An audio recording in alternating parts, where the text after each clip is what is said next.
Press conference में हमारे आदरणीय सम्मानित जिलाध्यक्ष ने कहा वो बिल्कुल निराधार कर रहे हैं, तो वो गलत दावा कर रहे हैं और ऐसा उनको नहीं करना चाहिए कि ये उनकी अपरिपक्वता दिखाती है। और आदरणीय नवीन दास है, वो मेरे अभिभावक जैसे, मैं तो उनको आगाह करना चाहता हूँ कि आप जिलाध्यक्ष जी का रिकॉर्ड देखिए। वो तेघरा में जिस उम्मीदवार का समर्थन किए, 8 उम्मीदवारों में सबसे कम वोट उनको आया। बरौनी में जिस उम्मीदवार का समर्थन किए, सबसे कम वोट उसको आया।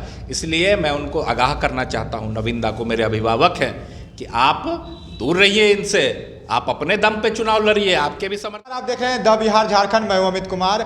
बेगूसराय नगर निगम चुनाव में मेयर पद के लिए बीजेपी ने भी अपनी उम्मीदवारी दे चुकी है और वह कल्पना कुमारी को अपना उम्मीदवार घोषित किया, जिसकी जानकारी आज खुद बेगूसराय बीजेपी के जिला अध्यक्ष ने प्रेस कॉन्फ्रेंस करके दी थी। हमारे साथ बीजेपी के प्रवक्ता हैं मनीष कुमार जी, इनसे हम बात करते हैं, आप कितना समर्थन करते हैं? देखिए, ये जो प्रेस कॉन्फ्रेंस हुआ, ये अधिकृत प्रेस कॉन्फ्रेंस नहीं था। उस प्रेस कॉन्फ्रेंस में भारतीय जनता पार्टी के महामंत्री नहीं थे। उस प्रेस कॉन्फ्रेंस में भारतीय जनता पार्टी के मीडिया प्रभारी नहीं थे।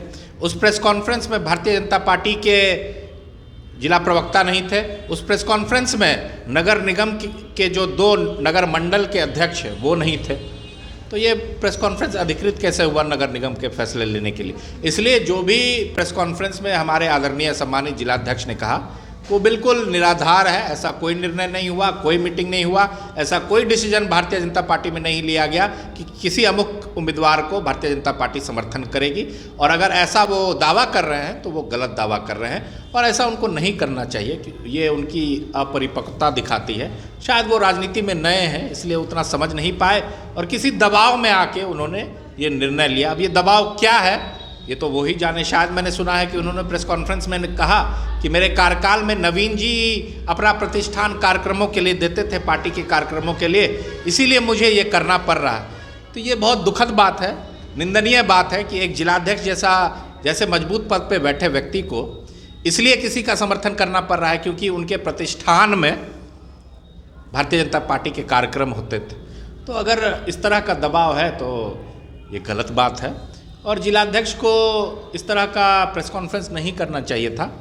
भारतीय जनता पार्टी में कोई भी निर्णय सामूहिक तौर पे होता है। सभी का कहना है सामूहिक तौर पर 3-4 ये बिल्कुल गलत बात है। तो क्यों नहीं थे? जब सामूहिक तौर पे हुआ तो क्यों नहीं भारतीय जनता पार्टी के सारे पदाधिकारी वहाँ थे? क्यों महामंत्री वहाँ नहीं थे? क्यों नगर मंडल 1 और 2 के अध्यक्ष रुपेश जी और विनोद जी वहाँ नहीं थे? क्यों भारतीय जनता पार्टी का महामंत्री कृष्णमोहन पप्पू वहाँ नहीं था? क्यों भारतीय जनता पार्टी का जिला मीडिया प्रभारी सुमित सन्नी वहाँ नहीं था? क्यों भारतीय जनता पार्टी का जिला प्रवक्ता मनीष कुमार वहाँ नहीं था? आप बताइए क्यों नहीं था? ये उनकी व्यक्तिगत सोच है, वो व्यक्तिगत रूप पे समर्थन कर रहे हैं कल्पना जी का, जो बिल्कुल कहीं से गलत नहीं है। व्यक्तिगत रूप से वो किसी का भी समर्थन करने के लिए स्वतंत्र है। वो बेशक समर्थन करे, बखूबी समर्थन करे, लेकिन उसको भारतीय जनता पार्टी का अमली जामा पहनाना बिल्कुल गलत है क्योंकि प्रदेश से ये सख्त निर्देश है कि अगर 1 से ज़्यादा भारतीय जनता पार्टी के दावेदार हैं तो कोई किसी का आधिकारिक समर्थन नहीं होगा, सब अपने अपने दमखम पे चुनाव लड़ेंगे। हमने उनसे जब सवाल किया था कि भारतीय जनता पार्टी के एक और कैंडिडेट हैं जो कि मेयर में कार्यकर्ता हैं, वंदना सिंह, वो भी मेयर में चुनाव में लड़ रही है मेयर पद पर, तो उन्होंने कहा था कि इसमें रिज्यूम आया था, इसी पर जो है हम लोगों ने। उनको किसने अधिकृत किया रिज्यूम मंगाने के लिए? वो कौन है रिज्यूम मंगाने वाले? बोलते ऊपर से ही कोई ऐसा इंस्ट्रक्शन नहीं था। ये सारी झूठ मनगढ़ंत बातें हैं। वो कौन होते हैं रिज्यूम बनाने वाले, रिज्यूम मंगाने वाले? और कोई भारतीय जनता पार्टी का प्रदेश स्तर का नेता है, वो कोई जिलाध्यक्ष को क्यों रिज्यूमे देगा? और ये कोई दलगत चुनाव नहीं है, कोई सिंबल मिल रहा है कि वो रिज्यूमे भारतीय जनता पार्टी जिलाध्यक्ष को देगा? क्यों देगा कोई? और भारतीय जनता पार्टी का उम्मीदवार कोई भारतीय जनता पार्टी का कार्यकर्ता ही होगा ना। कोई अमुक आदमी, कोई भी आम आदमी आप अगर रिज्यूमे दे देगा तो वो क्या उम्मीदवार बन जाएगा? भारतीय जनता पार्टी की समर्पित कार्यकर्ता वंदना जी आज से नहीं 12 साल से है। भारतीय जनता पार्टी के सिंबल कमल छाप पे वो बछवाड़ा विधानसभा में चुनाव लड़ चुकी है। भारतीय जनता पार्टी के प्रदेश कार्य समिति की सदस्य है वो। तो भारतीय जनता पार्टी का आधिकारिक उम्मीदवार कौन होगा? वंदना जी होगी। लेकिन मैं ये दावा नहीं करता क्योंकि ये दलगत चुनाव नहीं है, सब अपना दमखम दिखा रहे हैं। और मैं तो कल्पना जी से, आदरणीय कल्पना जी से और आदरणीय नवीन दास है, वो मेरे अभिभावक जैसे, मैं तो उनको आगाह करना चाहता हूँ कि आप जिलाध्यक्ष जी का रिकॉर्ड देखिए। वो तेघरा में जिस उम्मीदवार का समर्थन किए, 8 उम्मीदवारों में सबसे कम वोट उनको आया। बरौनी में जिस उम्मीदवार का समर्थन किए सबसे कम वोट इसको आया। इसलिए मैं उनको आगाह करना चाहता हूँ, नवीन दा को, मेरे अभिभावक हैं, कि आप दूर रहिए इनसे, आप अपने दम पे चुनाव लड़िए। आपके भी समर्थक हैं, आपके भी कुछ कार्यकर्ता भारतीय जनता पार्टी में आपसे भी व्यक्तिगत रूप से जुड़े हुए हैं, उनके समर्थन से आप चुनाव लड़िए, आप एजेंडा लेके लोगों के पास जाइए, आप चुनाव लड़िए। ये जिलाध्यक्ष के भरोसे रहने पे तेघरा और बरौनी के उम्मीदवारों को पता चल गया कि क्या होता है।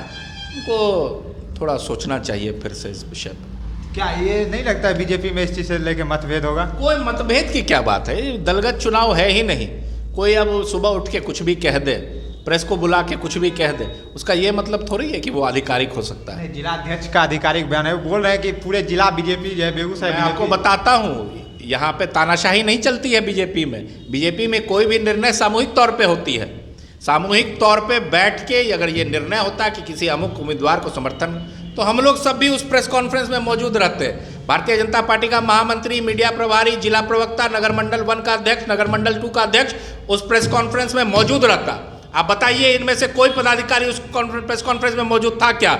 नहीं था। तो फिर वो कैसे भारतीय जनता पार्टी के अधिकृत उम्मीदवार हो जाएंगे? कैसे जिलाध्यक्ष ने घोषणा कर दी? अगर उन्होंने की है तो ये बहुत गलत बात है, और उनका कार्यकाल समाप्त हो चुका है। अब उनको इस तरह की विवादित बातें नहीं करनी चाहिए मेरे हिसाब से, और ये उनकी अपरिपक्वता दिखाती है। राजनीति में नए हैं, जब जिलाध्यक्ष बने तो पहला कदम उनका राजनीति में जिलाध्यक्ष बनने के साथ ही था।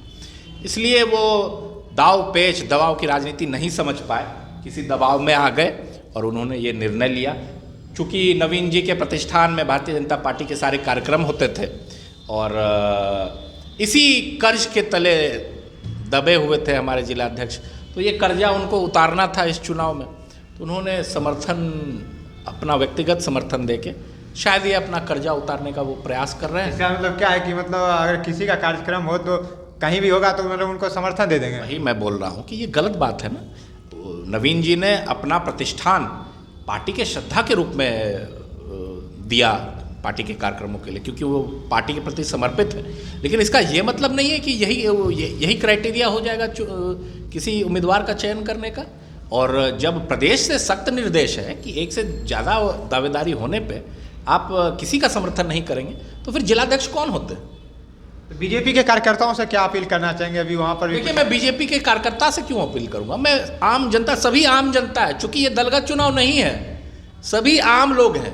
बीजेपी का कार्यकर्ता भी, बाकी सभी पार्टी का कार्यकर्ता भी, सभी आम लोग इस कार्यक्रम में सम्मिलित, सभी स्वतंत्र हैं अपना निर्णय लेने के लिए कि उनको किसको वोट देना है। और मैं यही अपील करना चाहूँगा कि अपने उम्मीदवार के क्षमता का परीक्षण आप करें, उसकी जांच करें, उसका एजुकेशनल सर्टिफिकेट देखें, उसकी बोलने की क्षमता देखें, उसकी स्वतंत्रता कितनी है, वो खुद कितना निर्णय ले सकती है अपने पति के अलावा, अपने अन्य परिजनों के अलावा। अगर वो स्वतंत्र है अपने निर्णय लेने में, इसका परीक्षण करे, तब फिर जनता निर्णय ले।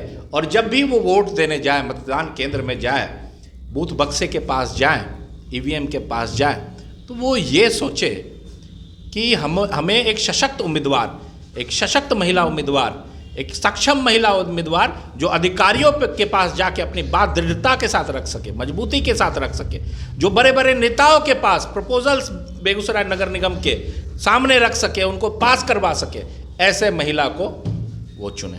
चलिए, धन्यवाद हमसे बात करने के लिए। धन्यवाद आपका।